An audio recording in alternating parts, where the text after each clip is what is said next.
Hey y'all, and welcome to Politibrawl. My name is Brian, and Zelensky has the gall to enter the White House and start lecturing Donald Trump and J.D. Vance. And oh boy, is it about to blow up in his face. I'm talking about the kind of diplomacy that's going to end the destruction of your country. Yes, but if you are Mr. not President, strong... Mr. President, with respect, I think it's disrespectful for you to come into the Oval Office and try to litigate this in front of the American media. Right now, you guys are going around and forcing conscripts to the front lines because you have manpower problems. You should be thanking the President for trying to bring an end to this conflict. Have you ever been to Ukraine that you say what problems we have? I have been to. Come once. I've actually watched and seen the stories, and I know what happens is you bring them on a propaganda tour, Mr. President. Do you disagree that you've had problems bringing people into your military? We have problems. And do you think that it's respectful to come to the Oval Office of the United States of America and attack the administration that is trying to prevent the destruction of your country? A lot of questions. Let's start from the beginning. Sure. First of all, during the war, everybody has problems. Even you, but you have nice ocean and don't feel now, but you will feel it in the future. God bless. You don't know that. God bless. You don't God know bless. That. You will not have a war. Don't tell us what we're going to feel. We're trying to solve a problem. Don't tell us what we're going to feel. I'm not telling you. Because you're in no position to dictate that. That's Remember exactly this. I'm not You're in dictating. no position to dictate what we're going to feel.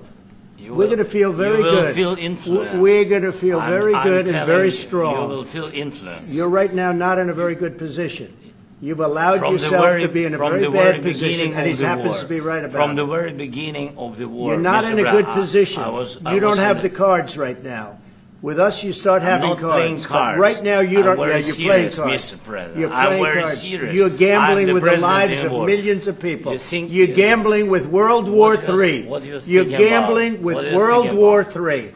And what you're doing is very disrespectful to the country, this country. It's with back all to you. respect to your Far country. more than a lot of people said very they respect. should have. Have you said thank you once? A lot of times. No, in this Even entire meeting, today. have you said thank Even you? today. You went to Pennsylvania and campaigned for the opposition in October. Offer some words of appreciation for the United States of America and the president who's trying to save your country. Your country is in big trouble. Can I Wait a answer? minute. No. Can You've I done a lot answer? of talking. Your country is in big trouble. I know. You're not winning. I know. You're not winning this.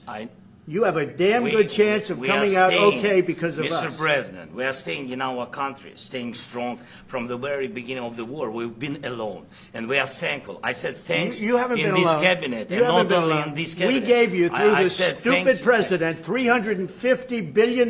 You voted we gave for you your military president. equipment, You and you voted men for are your brave, president. but they had to use our military. What about if you didn't have You our invited military me- equipment, you invited if me you to didn't speak- have our military equipment, this war would have been over in 2 weeks. You want to come into the White House, all right? You were invited into the White House. Instead of coming in hat in hand, showing humility and showing some basic respect to the United States, not to mention some basic gratuity, because again, without those 150 Javelin missiles that Donald Trump literally secured for his nation, there would be no Ukraine. Remember, when the Ukraine war started, it started out on 3 fronts. One from Belarus in the north, came straight down for the capital city of Kyiv. One coming due west, and one from Crimea perching towards the south and west, trying to cut off the Black Sea and any potential exports. And because of those Javelin missiles, Kyiv was saved, and because of the strength of the Ukrainian people, not Zelensky, but the Ukrainian people, they were able to hold their own on a very long trench warfare line, and they've done pretty well ever since, with one minor exception.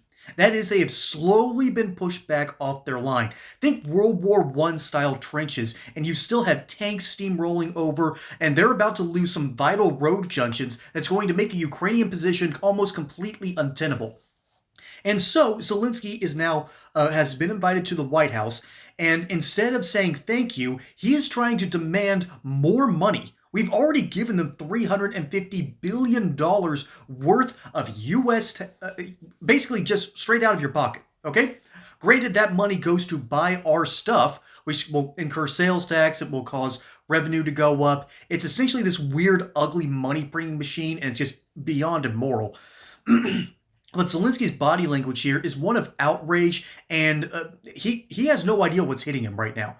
He thought that he was going to come into the White House and he was going to get a fat check, and instead Trump and J.D. Vance, by the way, this is unprecedented, to have the vice president come in and start chiding a foreign leader. That's usually what the Secretary of State is for. But instead, J.D. Vance is out here reminding him, hey, you have one job here, buddy. That's to thank Donald Trump. Okay? That's his one job, and Zelensky can't do it because Zelensky does not like Donald Trump. Because Zelensky does not know how to be humble. He is not a real leader on the world stage. The dude played a president a couple of times in some Ukrainian movies, and for some reason they thought, hey, we should elect this guy. Although, let's be honest, the CIA did back this man up quite a bit after the 2014 coup, but that's going basically into ancient history now. The reality is Ukraine and Russia need to come to a ceasefire soon, and it's all over two things. One, oil, and two, the amount of Russian people that were quite literally being persecuted post-2014.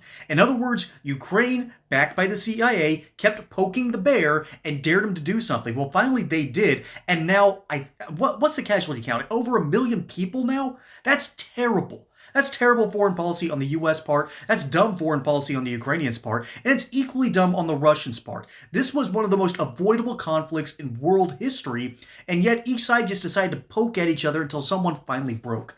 And now Zelensky is also threatening that, oh, if you don't help Ukraine, it's going to hurt American interests. And then there's this other ridiculous talking point that, oh, after that, Russia will go into Poland. They'll sweep over all of Europe.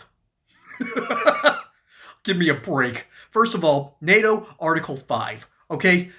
By the way, Poland, we have armed Poland to the teeth, and they make Texas look like child's play, okay? Everyone carries a gun in Texas. In Poland, they are itching for a fight. They have never forgiven the Russians for what they did to their sovereignty back in the 1930s and their 1940s.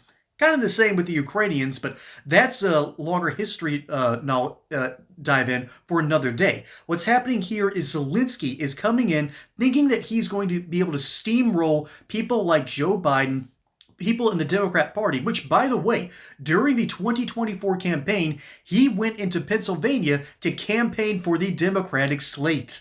Yeah, what a brilliant take for a world leader who needs to be in the good graces of the United States, and he's picking sides in the debate? The United States can pick sides. China can pick sides. Even Russia can pick sides. Ukraine, you can't. Ukraine quite literally requires our tax dollars, which I'm already furious about. But then he has the audacity to come in and try to explain to Trump and Vance what's really going on. Have you been to my country? No, we just really need to read the reports, and that is Ukraine's running out of men.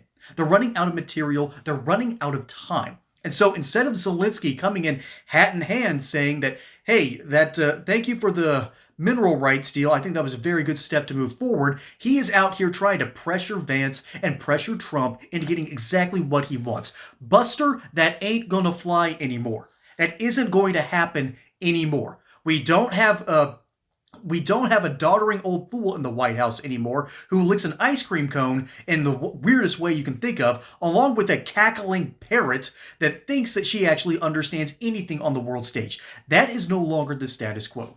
When you come to the White House, you better come in expecting a real interrogation of what are you bringing to the table, how is this going to help out the U.S., and how is this going to benefit you. That is the new paradigm that the world really needs to understand. So Europe, you need to buckle up. You need to understand that there's a new sheriff in town once again, and he's madder than ever. And Ukraine needs to understand that they need our money to survive. So maybe, just maybe, Zelensky, have a little bit of humility, show some gratuity, and stop crossing your arms like you're a little school child getting scolded by the principal. Okay? That's exactly what's going on here. Zelensky needs to grow up and understand what's really at stake here. This is not how you lead your country on the foreign stage. And this is exactly how we should be doing it here in the United States and in the White House.